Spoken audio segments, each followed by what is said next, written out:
एक समय की बात है जब यमराज और चित्रगुप्त यमलोक में आने वाले मनुष्यों का लेखा जोखा निकालकर उन्हें दंड दे रहे थे। तभी उनके पास एक ब्राह्मण आता होता है जिसने पृथ्वी लोक पर अनेक पुण्य किए हुए होते हैं। चित्रगुप्त यमराज को उस ब्राह्मण के कर्मों के विषय में बताते हुए कहते हैं कि धर्मराज, इस ब्राह्मण ने पृथ्वी पर अनेक पुण्य किए हैं और उसने मृत्यु से पूर्व एक गाय का दान किया है। इसलिए मेरे विचार से इसे स्वर्ग में डालना चाहिए। तब धर्मराज कहते हैं, हे चित्रगुप्त, तुम उचित कह रहे हो कि जो मृत्यु से पूर्व गाय का दान करता है वह कभी नरक में नहीं गिरता, किंतु इस ब्राह्मण ने जिस गाय का दान किया है वह इसकी नहीं है, इसलिए दूसरों की गाय का दान किया है। इसलिए यह तो महापापी है और इसके इस बात के लिए इसे नरक में जाना पड़ेगा। तब चित्रगुप्त कहते हैं, हे प्रभु, गाय का दान करना तो श्रेष्ठ कार्य है, चाहे वो गाय इसकी हो या अन्य व्यक्ति की। इसके अलावा उसने अनेक पुण्य के भी काम किए हैं, फिर यह महापापी कैसे हुआ? तब यमराज कहते हैं, हे चित्रगुप्त, यह सत्य है कि गाय का दान करना महापुण्य का काम है, लेकिन दूसरों की वस्तु को लेना भी पाप होता है। इस विषय में एक प्राचीन कथा कही जाती है, मैं तुम्हें सुनाता हूँ, जिससे तुम्हें यह पता चल जाएगा कि दूसरों की वस्तु को लेने से मनुष्य को कौन सा पाप लगता है। साक्षात भगवान श्री कृष्ण ने यह बात यदुवंशियों को बताई थी, इसलिए तुम इस कथा को ध्यान से सुनो। इस कथा को जो पूरा सुनता है, मैं उसकी 32 अपराध माफ करता हूँ। जो भी इस कथा का प्रचार करता है उसे कभी नरक में नहीं जाना पड़ता है। चित्रगुप्त कहते हैं कि धर्मराज, मैं इस कथा को ध्यान से पूरा अवश्य सुनूंगा, कृपया आप मुझसे यह वह कथा कहिए। तब यमराज चित्रगुप्त को वह कथा सुनाने लगते हैं। हे चित्रगुप्त, एक समय की बात है, 4 यदुवंशी राजकुमार घूमने के लिए उपवन में गए थे। वह उपवन में खेलते हुए उन्हें बहुत समय हो गया और फिर उन्हें प्यास लगी थी, तो वो उसी उपवन में जल की खोज में इधर उधर भ्रम करने लगे। तभी उन्हें उस उपवन में एक कुआं दिखाई पड़ा। वे चारों उस कुएं के पास गए, लेकिन जब उन्होंने उसमें झांक कर देखा तो उस कुआं में पानी नहीं था, बल्कि एक बड़ा ही विचित्र जीव दिखाई पड़ा। उस जीव को देखकर सभी आश्चर्यचकित हो गए। वह जीव बहुत ही विशालकाय आकार का एक गिरगिट था। उसे देखकर उनके आश्चर्य की सीमा न रही। वह जीव कुआं के अंदर फंसा हुआ था और बाहर निकलने की कोशिश कर रहा था, लेकिन वह बाहर नहीं आ पा रहा था। उस विशालकाय गिरगिट की दयनीय अवस्था देखकर उन चारों राजकुमारों को उस पर बड़ी दया आ गई। उनका हृदय करुणा से भर गया और फिर उन्होंने उस गिरगिट को कुएं से बाहर निकालने का विचार किया। फिर सभी मिलकर उस गिरगिट को बाहर निकालने लगे। उन्होंने चमड़े और सूत की रस्सियों से उस गिरगिट को बांधकर ऊपर निकालने का बहुत प्रयास किया, किंतु वे उस प्राणी को कुएं से बाहर निकाल ना सके। फिर हताश होकर वह सभी भगवान श्री कृष्ण के पास गए और जाकर उन्हें सारा वृतांत सुना दिया। कमल नयन भगवान श्री कृष्ण ने उनकी बात सुनी और फिर उस गिरगिट की सहायता करने के लिए वे उस कुएं के पास आ गए। फिर भगवान श्री कृष्ण ने खेल खेल में अपने एक हाथ से ही उस विशालकाय गिरगिट को कुएं से बाहर निकाल दिया। भगवान श्री कृष्ण के हाथों पर स्पर्श होते ही गिरगिट ने अपना भयंकर रूप छोड़कर एक स्वर्गीय देवता का रूप धारण कर लिया उस देवता का रंग सोने के समान चमक रहा था। उसके शरीर पर दिव्य आभूषण, वस्त्र और पुष्पों की माला शोभा रही थी। भगवान श्री कृष्ण के हाथ का स्पर्श होते ही वह गिरगिट पाप से मुक्त हो गया था। भगवान श्री कृष्ण उस गिरगिट के विषय में पहले ही सब कुछ जानते थे। फिर भी उन्होंने उस दिव्य देवधारी पुरुष से पूछा, हे महाभाग्य, तुम्हारा रूप तो अत्यंत सुंदर है। तुम कौन हो? देखने से तो लगता है कि तुम कोई श्रेष्ठ देवता हो। हमें यह बताओ कि किस कारण से तुम्हें यह गिरगिट का शरीर प्राप्त हुआ था, जिसके तुम योग्य नहीं हो। हम सभी तुम्हारे पूर्व जन्म का वृतांत सुनना चाहते हैं। यदि तुम हमें बताना उचित समझते हो तो हमें अपना परिचय दो और बताओ कि तुम्हें गिरगिट का शरीर किस कारण से मिला। तब उस देवता के समान दिखाई देने वाले पुरुष ने मस्तक झुकाकर भगवान श्री कृष्ण को प्रणाम किया और कहा, हे प्रभु, मैं आपको मेरे पूर्व जन्म का वृतांत सुनाता हूँ। पूर्व जन्म में मैं महाराज इस्कुप का पुत्र था। मेरा नाम मृग था। जब आपने सामने दानियों की गिनती की होगी तब उसमें मेरा नाम अवश्य ही आपके कानों में पड़ा होगा। हे प्रभु, आप इस संसार के समस्त प्राणियों के अच्छे और बुरे कर्मों के साक्षी हैं, इसलिए आपसे कुछ भी छिपा नहीं है। आप मेरे विषय में भी अवश्य जानते होंगे। फिर भी मैं आपकी आज्ञा का पालन करने के लिए मैं आपको मेरे विषय में बताता हूँ। हे भगवान, मैंने अपने पूर्व जन्म में असंख्य गायों का दान किया था। वे सभी गायें दूध देने वाली, नौजवान, सुंदर, सीधी सुलक्षणा और कपिला थी। उन सभी गायों के साथ बछड़े भी थे। उनके सींगों में मैंने सोने का मर दिया था और धरों में चांदी लगाई थी। उन्हें वस्त्र, हार और गहनों से सजा दिया था। इस प्रकार से ही विधि विधान से पूजा करके मैंने गायों का दान किया था। हे प्रभु, पूर्व जन्म में मैंने दुखी और दरिद्र मनुष्य की सेवा की थी। सद्गुणी कष्ट में पड़े हुए दंग रहित तपस्वी, वेद का पतन करने वाले ऋषि मुनियों का मैं वस्त्र आभूषणों के साथ सत्कार करके उन्हें गायों का दान करता था। इस प्रकार से मैंने बहुत सी गाय, पृथ्वी, सोना, घर, घोड़े, हाथी, पर्वत, भूमि, चांदी, सैया, वस्त्र, रथ आदि दान को अनेक योगों के लिए बहुत से कुएं, बावड़ी आदि भी बनवाए। मैंने दूसरों को दान देते समय कभी अपने हाथ पीछे नहीं खींचे। जरूरतमंद लोगों को जो चाहिए वह मैंने दिया। मैंने अनेक मंदिर भी बनवाई, जलाशय बनवाए, अनेकों वृक्ष का रोपण भी किया। इस प्रकार से पुण्य करते हुए मुझसे अनजाने में एक बड़ी भूल हो गई। हे प्रभु, एक दिन देवशर्मा नाम के तपस्वी ब्राह्मण की एक गाय बिछड़कर मेरे गायों में आ मिली। मुझे इस बात का बिल्कुल भी पता न चला। उस श्रेष्ठ ब्राह्मण की गाय मेरी गायों के साथ ही रहने लगी।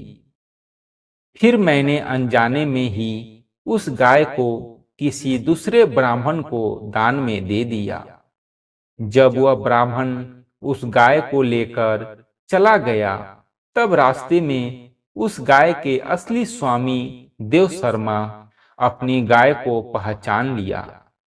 जिस तपस्वी ब्राह्मण की वह गाय थी, उसने अपनी गाय को देखते ही जान लिया कि उसकी गाय को किसी ने चुरा लिया है। तब उस देवशर्मा ने आकर उस ब्राह्मण से कहा कि हे ब्राह्मण, यह तो मेरी गाय है और तुम इसे चुरा कर कहाँ ले जा रहे हो? मैं इस गाय को बहुत दिनों से खोज रहा हूँ।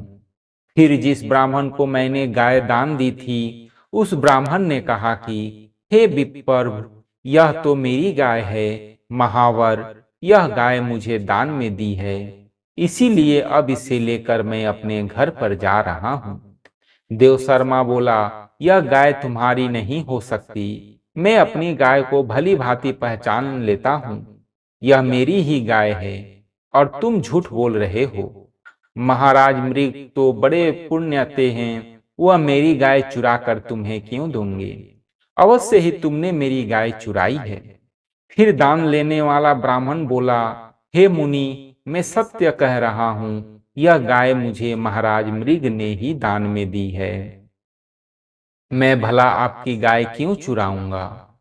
यदि तुम्हें झूठ लगता हो, तुम स्वयं महाराज के पास जाकर उनसे पूछ सकते हो। यदि महाराज कहेंगे कि यह गाय तुम्हारी है तो मैं तुम्हें लौटा दूंगा। देव शर्मा बोला, ठीक है। यदि यह गाय तुम्हें महाराज मृग ने दी है तो हम अभी महाराज के पास चलते हैं। वहीं पर जाकर हमें सत्य कहकर वे दोनों ही मेरे पास आ गए।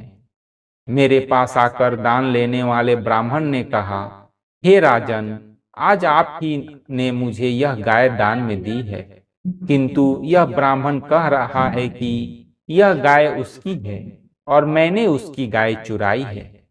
देव शर्मा ने कहा, हे राजन, यह गाय मेरी है। अगर आपने मेरी गाय इसे दी है तो आपने मेरी गाय चुराकर घोर पाप किया है। उस दोनों की बात सुनकर मेरा चित्त भ्रमित हो गया और मुझे बड़ा भय लगने लगा। मैं बहुत बड़े धर्म संकट में फंस गया। मैंने हाथ जोड़कर उन दोनों ब्राह्मणों से विनती की और कहा कि हे ब्राह्मणों, मुझे क्षमा करो, मुझसे अनजाने में बहुत बड़ा अपराध हो गया है। आप लोग मुझ पर कृपा कीजिए और मुझे इस घोर पाप से नरक में गिरने से बचा लीजिए। मैंने देव शर्मा ब्राह्मण से कहा, हे ब्राह्मण देवता, मैंने ही अनजाने में यह गाय इस ब्राह्मण को दान में दी है। अब दान में दी गया गाय को मैं वापस नहीं ले सकता, इससे मुझे महापाप लगेगा। इसलिए मैं आपको इस गांव में के बदले 1000 गाय देता हूँ। कृपया आप मुझे क्षमा करके अनुग्रहित करें। तब देव शर्मा ब्राह्मण ने कहा, हे राजन, यह गाय मुझे अत्यंत प्रिय है। इस गाय के बदले में आप मुझे 1000 क्या 10,000 गाय भी देंगे तो मैं भी नहीं लूंगा। मुझे यही गाय चाहिए। मैंने दान लेने वाले ब्राह्मण से कहा, यह ब्राह्मण देवता, आप यह गाय मुझे लौटा दीजिए। इस गाय के बदले में मैं आपको 1000 गाय दूंगा। फिर उस ब्राह्मण ने कहा, हे राजन, मैं इसके बदले में आपसे कुछ नहीं लूंगा। इतना कहकर उस ब्राह्मण ने मुझे वह गाय लौटा दी और वहां से खाली हाथ ही चला गया। और फिर वह देव शर्मा ब्राह्मण भी अपनी गाय को लेकर लौट गया। इस प्रकार से दिया हुआ दान वापस लेने के कारण मुझे महापाप लगा। हे प्रभु, इसके बाद जब मेरी आयु समाप्त हुई, तब यमराज के 2 दूत मुझे लेने के लिए आए और मुझे यमपुरी ले गए। वहां जाने के पश्चात यमराज ने मुझसे पूछा, हे राजन, तुम पहले अपने पापों का फल भोगना चाहते हो या पुण्य का? तुमने जीवित रहते हुए अनेक बार दान किया है। तुम्हारे पुण्य के फलस्वरूप तुम्हें ऐसा तेजस्वी लोक प्राप्त होने वाला है जिसकी कोई सीमा नहीं है। किंतु तुम्हारे द्वारा एक घोर पाप हुआ है। तुमने दूसरों की वस्तु को अपनी समझकर दान किया है और दान देकर फिर से उस वस्तु को वापस ले लिया है। इसलिए तुम्हें इस बात का दंड भी भोगना पड़ेगा। इसलिए अब तुम ही निश्चय करो लो कि तुम्हें पहले अपने पाप का फल भोगना हो या पुण्य का। तब मैंने यमराज से कहा, हे यम धर्मराज, पहले मैं अपने पाप का फल भोगना चाहता हूँ। तब यमराज ने कहा, ठीक है राजन, अब तुम्हारी इच्छा के अनुसार मैं तुम्हें तुम्हारे पाप का फल पहले देता हूँ। अब तुम्हें पृथ्वी पर गिरगिट का शरीर प्राप्त होगा। जब तुम्हारे दंड की अवधि समाप्त होगी, तब भगवान श्री कृष्ण के द्वारा तुम्हें मुक्ति मिलेगी। यमराज के द्वारा इतना कहते ही उसी क्षण में आकाश से नीचे गिरने लगा। गिरते समय मैंने देखा कि मेरा शरीर गिरगिट का बन चुका है। हे प्रभु, आज आपकी कृपा से मुझे इस गिरगिट के शरीर से मुक्ति मिल चुकी है। हे प्रभु, मैं आपका बहुत बड़ा भक्त था। मैंने सदैव आपकी पूजा आराधना की थी। मुझे आपके दर्शन करने की बड़ी अभिलाषा थी। इसी कारण से गिरगिट का शरीर धारण करने के बाद भी मेरी पूर्व जन्म की स्मृति नष्ट नहीं हुई और आपकी ही कृपा से मुझे आपके पुण्य दर्शन हुए। हे भगवान, आप परमात्मा हैं। बड़े बड़े योगी और महान ऋषि मुनि आपका ही ध्यान करते रहते हैं। मैं तो अनेक प्रकार के दुखद कर्मों में फंसकर अंधा हो रहा था। आपके दर्शन करके मेरे सब दुख अब नष्ट हो गए हैं। हे प्रभु, आपके दर्शन तभी होते हैं जब मनुष्य को संसार के चक्र से छुटकारा मिलने वाला होता है। हे आराध्य देव हैं, पुरुषोत्तम गोविंद, आप ही व्यक्त और अव्यक्त जगत के स्वामी हैं। हे प्रभु, आपकी ही कृपा से अब मैं दिव्य लोक को जा रहा हूँ। कृपया मुझे आज्ञा दीजिए। मुझे ऐसा आशीर्वाद दीजिए कि चाहे जहाँ कहीं भी रहूं, मेरा मन सदैव आपके चरण कमलों में ही लगा रहे। इस प्रकार से महाराज मृगन ने भगवान श्री कृष्ण की स्तुति की और उनकी परिक्रमा करके उन्हें नमस्कार करके श्रेष्ठ विमान पर सवार हो गए और दिव्य लोक को चले गए। राजा मृग के चले जाने के बाद भगवान श्री कृष्ण ने समस्त मनुष्य जाति को शिक्षा देते हुए कहा, वहां पर उपस्थित राजकुमारों से कहा, हे राजकुमार, जो लोग अग्नि के समान तेजस्वी होते हैं वह कभी दूसरों का धन नहीं घटते। कोई भी मनुष्य दूसरों का धन हड़प कर उसे बचा नहीं सकता। उसे उसका फल अवश्य ही भोगना पड़ता है। संसार का सबसे भयानक विष हलाहल है, उसका भी उपाय है। दूसरों का जो धन है वह सबसे भयानक विष है। दुखी और दरिद्र ब्राह्मणों का धन तो कभी नहीं चुराना चाहिए। विष तो केवल उसका पान करने वाले के प्राण लेता है, किंतु जो दूसरे को धन छीन लेता है परंतु उससे जो पाप लगता है उसे संपूर्ण कुल का विनाश हो जाता है। यदि कोई दूसरों को झूठ बोलकर उसका धन हठ पूर्वक छीन लेता है और उस धन का उपभोग करता हो तो उसका पाप उसको 3 पीढ़ियों को चौपट कर देता है। जो राजा अपनी शक्ति के घमंड में किसी गरीब ब्राह्मण या मनुष्य का धन हड़पना चाहते हैं अथवा उसकी वस्तुओं को छीन लेता है तो समझ लेना चाहिए कि वह जानबूझकर खुद के लिए नरक का रास्ता साफ कर रहा है। वह अवश्य ही नरक में गिरता है। घर में लगी हुई आग को अग्नि से बुझाया जा सकता है, लेकिन दूसरों को धन हड़पने से जो आग लगती है उसे कोई बुझा नहीं सकता। यह संपूर्ण कुंड जलाकर भस्म कर डालती है। जो मनुष्य दूसरों की वस्तुओं का दान करते हैं और वापस उसे छीन लेते हैं तो 60,000 वर्षों तक विष्ठा के कीड़े बनते हैं। जो मनुष्य दूसरों के साथ विश्वासघात करके उनका धन छीन लेते हैं और उन्हें दुखी करके, तो उन दुखी लोगों के रोने पर उनकी आंसुओं की बूंदें जमीन पर गिरकर जितने धूली कण भिगोती है, वह पापी मनुष्य उतने वर्षों तक कुंभी पाक नरक में गिरता है और दुख भोगता है। इसीलिए मनुष्य को चाहिए कि वह सदैव ही प्रयत्न करे कि उसकी तिजोरी में कभी दूसरों का लूटा हुआ धन ना आए, क्योंकि जो लोग दूसरों को धन का इच्छा करते हैं और उसे छीनने की बात करते हैं, वो इस जन्म में अल्पायु शत्रु से पराजित और राज्य नष्ट हो जाते हैं और मृत्यु के बाद दूसरों को कष्ट देने वाले सांप बनते हैं। इसलिए हे आदमियों, चाहे कितनी भी आवश्यकता पड़े, लेकिन कभी किसी का धन ना छीने, किसी की वस्तुओं को ना चुराएं, सदैव दूसरों की परिस्थिति का सामना करे। जो भी मनुष्य मेरी इस आज्ञा का उल्लंघन करता है उसे अवश्य ही दंड मिलता है। यमराज कहते हैं, हे चित्रगुप्त, इस प्रकार से भगवान श्री कृष्ण ने स्वयं ही कहा कि जो दूसरों की वस्तुओं को अथवा धन को छीन लेता है उसे तो महापाप लगता है। चाहे वह उन वस्तुओं का दान करे अथवा चुराए हुए धन से कितना ही परोपकार के कार्य करे, वह नरक में जाने के ही योग्य होता है। इसलिए ब्राह्मण केवल नरक में जाने के योग्य है। दूसरों की गाय को चुराना महापाप माना गया है। इसलिए तुम शीघ्र ही इस ब्राह्मण को कुंभी पाक नरक में डाल दो। तो दोस्तों, इस प्रकार से हमें इस कथा से यह सीख मिलती है कि हमें कभी दूसरों की वस्तु अथवा धन छीनकर नहीं लेना चाहिए।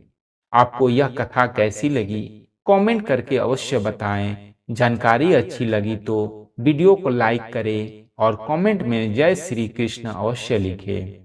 साथ ही चैनल को सब्सक्राइब करना ना भूलें। आप सभी का धन्यवाद।